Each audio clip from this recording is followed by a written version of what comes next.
మరొక కంచుకోట వైసీపీకి సీఎం సొంత జిల్లా కడప జిల్లాలో ఎట్లాంటి పరిస్థితి ఉంది, అక్కడ ఎన్ని నియోజకవర్గాల్లో ఎవరు గెలవబోతున్నారో ఆన్ స్క్రీన్ మనం చూస్తున్నాం. 10 సీట్లలో వైఎస్ఆర్సీపీ 5 నుంచి 6 స్థానాలు గెలవబోతుంటే బీజేపీ, టీడీపీ, జనసేన కూటమి 4 నుంచి 5 స్థానాలు గెలవబోతోంది. కూటమికి ఇక్కడ కొంచెం తక్కువ కనపడుతుంది. సీఎం సొంత జిల్లా చాలా ప్రతిష్టాత్మకమైనటువంటి జిల్లాగా ఆయన భావిస్తూ ఆయన కుటుంబ సభ్యులు కావచ్చు, ఆయన కజిన్స్ కావచ్చు ఇక్కడ తిరిగి చేసినటువంటి పరిస్థితి.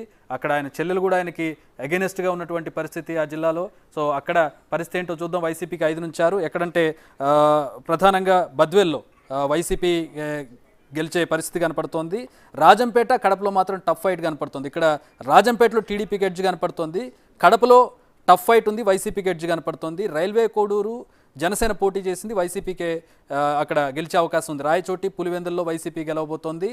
కమలాపురం, జమ్మలమడుగులో టఫ్ ఫైట్ ఉంది. జమ్మలమడుగు నుంచి బీజేపీ పోటీ చేసింది, ఇక్కడ టఫ్ ఫైట్ ఉంది. జమ్మలమడుగులో బీజేపీకి ఎడ్జ్ కనపడుతోంది, కమలాపురంలో మాత్రం వైసీపీకి ఎడ్జ్ కనపడుతోంది. ఇక ప్రొద్దుటూరు, మైదుకూరు టీడీపీ గెలవబోతోంది. ఏంటి కడప టఫ్ ఫైట్ అనే మాట ఎట్లా చూడాలి దీన్ని? ఇది ఆశ్చర్యం. చాలా మంది నమ్మరు కూడా. ఒక విధంగా వైసీపీ కార్యకర్తలు ఎవరైనా చూస్తుంటే అది ఎగ్జిట్ పోల్స్లో మా వాళ్ళు చేసింది పక్కా రిపోర్ట్. అది మేము సొంత పైచ్యంతో చెప్తున్నది ఏం కాదు. కడప జిల్లా అనగానే వైసీపీ, అప్పట్లో రాజశేఖర్ రెడ్డి, ఇప్పుడు జగన్మోహన్ రెడ్డి, వాళ్ళు తప్ప ఇంకొకరు ఎవరు గెలవరు అనుకుంటారు. కానీ ఈసారి క్లియర్ కట్ మెజారిటీ 1-2 సీట్లు వైసీపీకి ఉన్నప్పటికీ అది ఎదురు దెబ్బ. ఎందుకంటే పోయిన ఎన్నికల్లో 1 సీటు కూడా టీడీపీకి రాలా. గతంలో జమ్మలమడుగు లేకపోతే ప్రొద్దుటూరు ఇలాంటి నియోజకవర్గాల్లో టీడీపీకి పట్టు లేదు. గతంలో 2014 ప్రొద్దుటూరు నియోజకవర్గం టీడీపీ గెలిచింది. సో అలాంటి ఈక్వేషన్స్లో 1 సీటు కూడా లాస్ట్ టైం గెలవాలా, కనీసం దరిదాపుల్లో కూడా లేదు. అలాంటిది ఈసారి 4 నుంచి 5 సీట్లు టీడీపీ గెలవటం, కూటమి గెలవటం అనేది ఆశ్చర్యం. వైసీపీకి షాక్. ఈ ఒక్క జిల్లా క్లీన్ స్వీప్ చేయగలిగిన వాళ్ళకి అత్యధికమైన పట్టున్న ఆ జిల్లాలో టీడీపీకి 4 నుంచి 5 సీట్లు రావటం అంటే ఆశ్చర్యం. ఇక్కడే గెలుపుని డిసైడ్ చేస్తుంది. టీడీపీ కూటమి అధికారంలోకి రాబోతుంది అనడానికి సైన్ ఏంటంటే కడప జిల్లా. ఇందాక మనం గోదావరి జిల్లాలో ఎవరు గెలిస్తే వాళ్ళు అనుకున్నామే, కానీ వాళ్ళ కంచు కోట లాంటి ఆ కోటను బద్దలు కొట్టి టీడీపీ కూటమి ఈసారి 4 నుంచి 5 స్థానాల్లో గెలవబోతోంది. అంటే అక్కడే క్లియర్ కట్ కడపలో టఫ్ ఫైట్ తీసుకొస్తుంది. కడప టౌన్లో ఇక్కడ షర్మిల ఈక్వేషన్ ఉంది, ప్రభుత్వం మీద వ్యతిరేకత ఉంది. పర్టికులర్గా ఇందాక నేను చెప్పిన రెడ్ల ఈక్వేషన్ చాలా ఎక్కువగా ఉంది. మన రెడ్డి, మనోడు, మనం గెలిపించుకోవాలి అని కడప జిల్లా రెడ్లు కావచ్చు, రాయలసీమ రెడ్లు, ప్రతి ఒక్కరు అందరూ కలిసికట్టుగా పనిచేశారు. కానీ ఈసారి వివేకానంద రెడ్డి మర్డర్ కేసు అత్యంత కీలకం. ఇది ఒక్క జిల్లా కాదు, ఎంటైర్ రాయలసీమలో రెడ్ల ప్రాబల్యం ఎక్కువగా ఉండే ఎంటైర్ రాయలసీమ 4 జిల్లాలతో పాటు నెల్లూరు జిల్లా. ఇందాక మనం నెల్లూరు జిల్లా గురించి మాట్లాడుకున్నప్పుడు ఇది డిస్కస్ చేయాలి.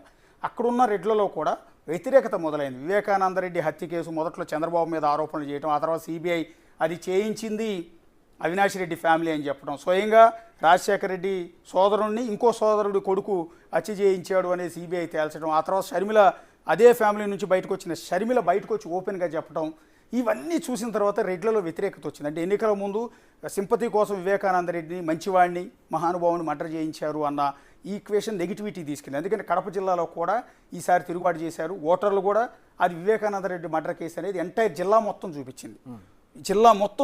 దాని ఈక్వేషనే ఇప్పుడు మీకు టీడీపీ ఎక్కడెక్కడ గెలవబోతోంది.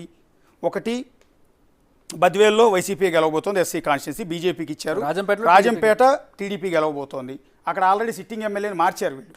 తర్వాత కడప టౌన్లో టీడీపీ గెలవబోతోంది. టఫ్ ఫైట్ ఇచ్చినా కూడా టీడీపీ గెలవబోవడం అనేది చాలా రికార్డ్. అది షర్మిల ఈక్వేషన్ ఉంది, వివేకానంద రెడ్డి ఈక్వేషన్ ఉంది, రెడ్ల ఈక్వేషన్ ఉంది. రైల్వే కోడూరు జనసేనకి ఇచ్చారు, ఎస్సీ కాన్స్టిట్యున్సీ వైసీపీ గెలవబోతుంది. రాయచోటి వైసీపీ గెలవబోతుంది. పులివెందుల వైసీపీ ఆల్మోస్ట్ జగన్మోహన్ రెడ్డి అక్కడే ఉన్నారు, ఆయనే గెలవబోతున్నారు, ఎదురు లేదు అక్కడ 3 కాన్స్టిట్యున్సీలు. కమలాపురం మాత్రం జగన్మోహన్ రెడ్డికి సొంత మేనమామ రవీంద్రనాథ్ రెడ్డి, ఆయన ఉన్నారు, ఆల్రెడీ సిట్టింగ్ ఎమ్మెల్యే 2 సార్లు గెలుచున్నారు. ఆయన వైసీపీకి ఎడ్జ్ ఉంది అంటూ ఉన్నారు. సో వాస్తవానికి ఆయన మీద చాలా వ్యతిరేకత ఉంది. కమలాపురం రవీంద్రారెడ్డి మీద ఆయన మీద వ్యతిరేకత ఎక్కువ ఉంది. అది మేము ఖచ్చితంగా గెలుస్తామని టీడీపీ చెబుతోంది.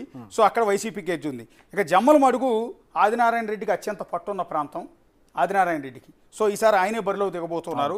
సో వైసీపీని ఓడించబోతున్నారు. అది బీజేపీ తరఫున బరిలోకి దిగారు ఆయన.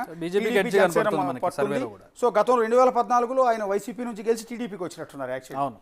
సో ఈసారి ఆయనకున్న పర్సనల్ ఇది, ఆయన మీద ఉన్న సింపతి, అక్కడ ఆయన గెలవబోతున్నారు.